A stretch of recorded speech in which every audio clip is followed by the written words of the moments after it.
22 सितंबर 1975। स्वमान में स्थित होना ही सर्व खजाने और खुशी की चाबी है। आज की सभा स्वमान में स्थित रहने वाली, सर्व को स्वभावना से देखने व हर आत्मा के प्रति शुभ कामना रखने वाली है। यह तीनों ही बातें स्वयं के प्रति स्वमान, औरों के प्रति स्व की भावना और सदा शुभ कामना, ऐसी स्थिति सदा सहज रहती है। सहज उसमें स्थित रहना और मेहनत से उस स्थिति में स्थित होना, इसका फर्क तो जानते ही हो। वर्तमान समय यह स्थिति सदा सहज और स्वतः होनी चाहिए। अपने को चेक करो कि सदा और स्वतः ही वो स्थिति क्यों नहीं हो पाती। इसका मूल कारण है कि स्वमान में स्थित नहीं रहते। स्वमान एक शब्द प्रैक्टिकल जीवन में धारण हो जाए तो सहज ही संपूर्णता को पा सकते हैं। स्वमान में स्थित होने से स्वतः ही सर्व प्रति स्व की भावना व शुभ कामना हो जाएगी। यह स्वमान में स्थित होना पहला पाठ है। स्वमान में स्थित होना ही जीवन की पहेली को हल करने का साधन है। आदि से लेकर अभी तक इस पहेली को हल करने में ही लगे हुए हो कि मैं कौन हूँ। शुरू में जब स्थापना का कार्य आरंभ हुआ था तो सबको क्या सुनाते थे? Who am I? अर्थात मैं कौन हूँ। यह बात इतनी पक्की स्मृति में थी कि सब लोग जानते थे कि इन सब का एक ही पाठ है कि What am I? वही एक पाठ अब तक चल रहा है, इसलिए इसको पहेली कहा जाता है। इस इतनी सी छोटी पहेली ने ऊंचे से ऊंचे ब्राह्मणों को भी पराजित कर दिया है, पजरल, व्याकुल, भ्रमित कर दिया है, अर्थात संपूर्ण रीति से हल नहीं कर पाए हैं। स्वमान के बजाय देह अभिमान व अन्य आत्माओं के प्रति अभिमान की दृष्टि हो जाती है तो क्या कहें?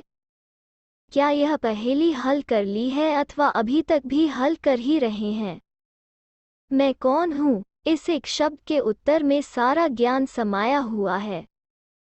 यह एक शब्द ही खुशी के खजाने, सर्व शक्तियों के खजाने, ज्ञान धन के खजाने, श्वांस और समय के खजाने की चाबी है। चाबी तो मिल गई है ना? जिस दिन आपका जन्म हुआ तो सर्व ब्राह्मणों को बर्थडे पर गिफ्ट, जन्मदिन की सौगात मिलती है ना? तो यह बर्थडे की गिफ्ट जो बाप ने दी है, उसको सदा यूज, काम में लाना करते रहो, तो सर्व खजानों से संपन्न सदा के लिए बन सकते हो। ऐसे सर्व खजानों से संपन्न आत्मा के दिल के खुशी की उंगों में हर समय कौन सा आवाज निकलता है?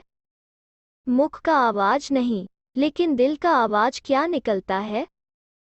जो शुरू में ब्रह्मा बाप के दिल का आवाज था, कौन सा?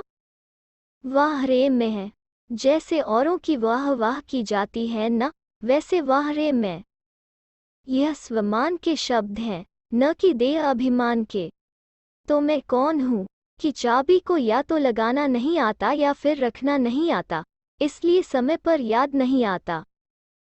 इस चाबी को चुराने के लिए माया भी चारों ओर घूमती है कि कहीं यह एक सेकंड भी अलबेलेपन के झुटके में आए तो यह चाबी चोरी कर लें।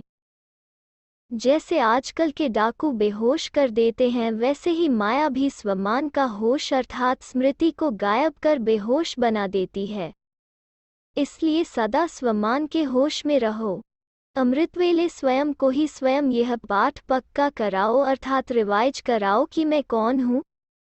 अमृतवेले से ही इस चाबी को अपने कार्य में लगाओ और अनेक प्रकार के खजाने जो सुनाए हैं उनको बार बार देखो कि क्या क्या खजाना मिला है और समय प्रमाण इन सब खजानों को अपने जीवन में यूज करो। सिर्फ बैंक बैलेंस नहीं बनाओ, लेकिन उसे काम में लगाओ, तो सहज ही जैसी स्मृति वैसी स्थिति हो जाएगी।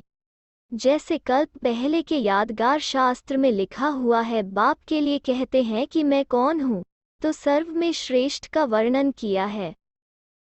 ऐसे ही जैसे बाप का ऊंचे से ऊंचे भगवान का गायन है, तो भगवान बाप क्या गायन करते हैं, ऊंचे ते ऊंचे बच्चे। ऐसे अपने ऊंच अर्थात श्रेष्ठ स्वमान को सदा याद रखो कि ऊंचे बाप के भी बालक सो मालिक हैं। स्वयं बाप हम श्रेष्ठ आत्माओं की माला सिमरन करते हैं। बाप की महिमा आत्माएं करती हैं, लेकिन आप श्रेष्ठ आत्माओं की महिमा स्वयं बाप करते हैं। सर्वश्रेष्ठ आत्माओं के सहयोग के बिना तो बाप भी कुछ नहीं कर सकता। तो आप ऐसे श्रेष्ठ स्वमान वाले हो। बाप को सर्व संबंधों से प्रख्यात करने वाले व बाप का परिचय देने वाली आप श्रेष्ठ आत्माएं हो। हर कल्प में ऊंच ते ऊंच बाप के साथ ऊंच से ऊंच पाठ बजाने वाली हो। सबसे बड़े स्वमान की बात तो यह है कि जो संगमयुग पर बाप को भी अपने स्नेह और संबंध की डोर में बांधने वाले हो। बाप को भी साकार में आप समान बनाने वाले हो। बाप निराकार रूप में आप समान बनाते हैं और आप निराकार को साकार में आने में उसे आप समान बनाते हो और आप स्वयं बाप की सर्व महिमा के समान बनते हो। इसलिए बाप भी कहते हैं, मास्टर हो। तो अब समझा कि मैं कौन हूँ? जो हूँ, जैसा हूँ, वैसा ही अपने को जानने से सदा स्वमान में रहेंगे और देह अभिमान से स्वतः ही परे रहेंगे। स्वमान के आगे देह अभिमान आ ही नहीं सकता। तो अपने बर्थडे की गिफ्ट को सदा अपने पास संभाल कर रखो। अलबेलेपन में भूल न जाओ। इससे ही स्वतः, सहज और सदा सर्व प्रति स्व की भावना और शुभकामना रहेगी। समझा? पहेली तो सहज है ना? समझदार के लिए सहज है और अलबेली आत्माओं के लिए गुह्य है। आप सब तो बेहद के समझदार बच्चे हो ना? सिर्फ समझदार नहीं, लेकिन बेहद के समझदार बच्चे हो। अच्छा, ऐसे विशाल बुद्धि सर्व में बेहद बुद्धि को धारण करने वाले, सर्व आत्माओं को अनेक प्रकार के हदों से निकालने वाले ऐसे बेहद के बुद्धिमान, बेहद समझदार, बेहद के वैराग्य वृत्ति वाले, सदा बेहद की स्थिति और स्थान में रहने वाले ऐसी सर्वश्रेष्ठ आत्माओं को बेहद के बाप का याद, प्यार और नमस्ते।